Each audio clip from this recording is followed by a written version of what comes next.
My name is Ian Mitroff, and I want to give you an overview of what we're going to accomplish in the seminar on crisis management. First of all, the main point is to give you the tools and the understanding so you can bring crisis management back to your own organizations and help you and they be prepared for whatever crises will strike, and make no bones about it. It's not a question of if, only how and when and who will be affected by it.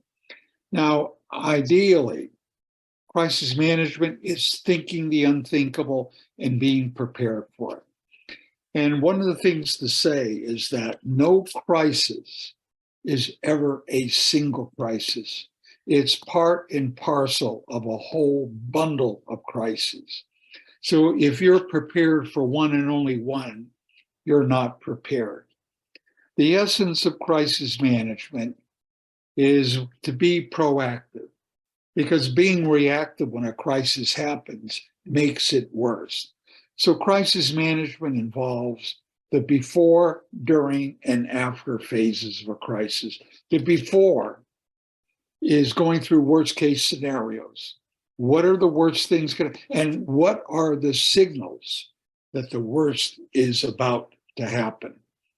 The during is all enacting all the preparation that you've done before so you can handle the crisis. And the after is a no holds barred crisis audit of what you did right, what you did wrong, so you're better prepared for the next time. Now, one of the things that we will cover in detail is the different kinds and types of crises. And when I first present them, people say, well, that won't happen to us. We're not in that business. And that's a mistake, because the question to be asked is, say, product tampering. What is the form of product tampering can happen to us no matter what the business? So, for example, years ago, I was working with a big oil company. And they said, product tampering doesn't happen to us. No one can attack our gas product. And I said, wait a second. You have convenience stores. And in those stores, you sell pain products and you sell candies and all. And then the light went on and they said, yes, oh my God, somebody could come in there and tamper with the products and hurt our customers. And that's the kind of thinking that one has to do.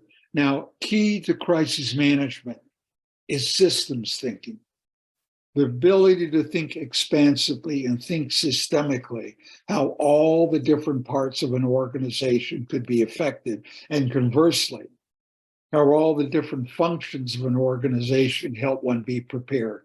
So one of the key activities is forming a crisis management team with all the key players on it. The CEO, the head of IT, the head of security, the head of finance, the legal representative, so forth. Because a crisis hits every part of an organization. Not only just affects the finances, affects the legal stand, affects the PR of an organization. How the public will either get involved on board and see that it was not the organization's fault, or whether it will rightly or wrongly accuse the organization of not being better prepared. As we speak right now, one of the worst crises has impacted India. 2 trains collided, a passenger train with a standing train, and it's one of the worst train disasters in the history of India, where their signals were not stopped properly. That's just one, because we will go through the different types. And what I want to do is not, the point of this is not just the lecture, but have you engage in exercises that you can carry your preparations back to your organization so that you and it will be better prepared. Let me stop there. I hope that gives you a good overview of what we are out to accomplish and that we will accomplish. Thank you.